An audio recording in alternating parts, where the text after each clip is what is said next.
Hello. So we are learning Likkutei Torah, Vayikra, Daf Yod Aleph. We are finishing the Maimer Inyan Shivas Yimei HaMiluyim, which is itself a commentary on the Maimer V'Haya Ar Halavana.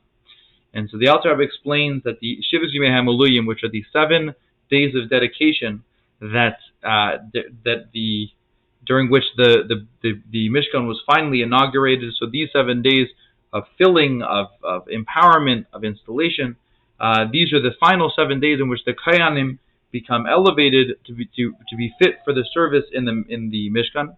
And so the Alter Rebbe explains that what was occurring during these 7 days was a unity and of Seviv and Mamala, of the transcendent light of God, as He is separate from creation, as He is distinct from creation, with the creative energy that actually makes the world.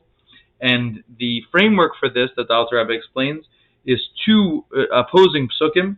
One says, "As Shemaim v'Hasa'aretz Ani Mala," that I, God Himself, fills the heavens and the earth.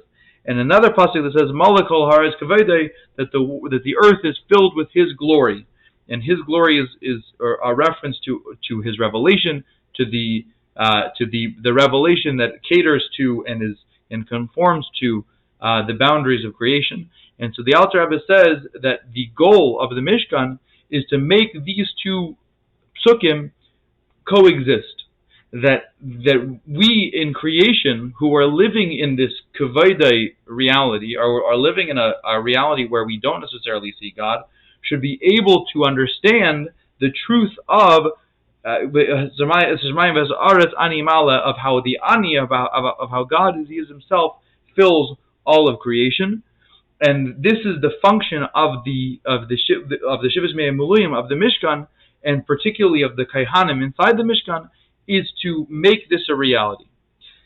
And so the Alter Rebbe brings a few Maimari Chazal, a few quotes from the Talmud that make clear that the Milah, that this filling, this quality of being full, is a double-edged sword, in that it can also be a quality that is had by klipa, that is had by evil, and when that happens, it becomes extremely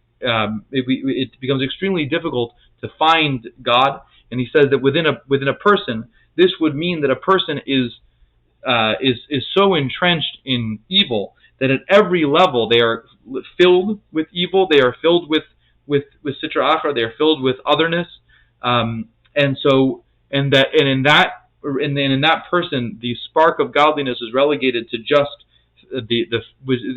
faith, and the goal is to revert from being filled by klipa to becoming filled by kedusha, to becoming filled by holiness. At which point, when a person makes that conscious decision and makes that effort to fill their lives with holiness, it will automatically chase away the klipa, and this is true not only in one's individual life, but this is also true for the Jewish people as a whole. That our goal is to bring creation to this state to bring creation to the state of being filled with revelation, of reaching this perspective and this appreciation of the revelation of God. And he explains that ultimately, through our efforts, we are going to be able to use our unique appreciation of the klippa, our appreciation of materialism that we have gained over Gullus, to be able to bring divine revelation into every facet of reality, so that even down to the lowest levels there will be this revelation of God. And that is the end of the first mimer. The second mimer we're beginning is the mimer Lahavin Mashakasa Bahagada Matzah Zu Shanu Eichlim, and this is a mimer all about matzah and the matzah that we eat on Pesach. So the Alter Rebbe asks 2 questions. He says, first of all, when we say in the Haggadah that we eat this matzah because because the dough did not have time to rise when they left Mitzrayim, that seems to imply that is the reason for matzah. But we know that the commandment of matzah was given before they even left Egypt. We also have the fact that whereas in the modern day, the Yom Tov of Pesach is a 7-day holiday, The original Yetzias Mitzrayim was a one-day event, and the prohibition against eating chametz only happened on that first day. So why is it that we take that historical event and translate it into a 7-day Yom Tov? How exactly does that happen? And the Alter Rebbe begins by explaining the difference between Yom Tov and Shabbos. He says that Yom Tov is always associated with joy, with simcha, whereas Shabbos is not. And the explanation for that is that on Yom Tov there is an experience of bina, whereas on Shabbos there's an experience of chachma. And to understand that contrast, the Alter Rebbe introduces us to two types of creative energies. There's a creative energy called Ila Va'alul, which literally means cause and effect. And when the creative energy is in this Ila Va'alul state, each level is linked directly to the level above, and in that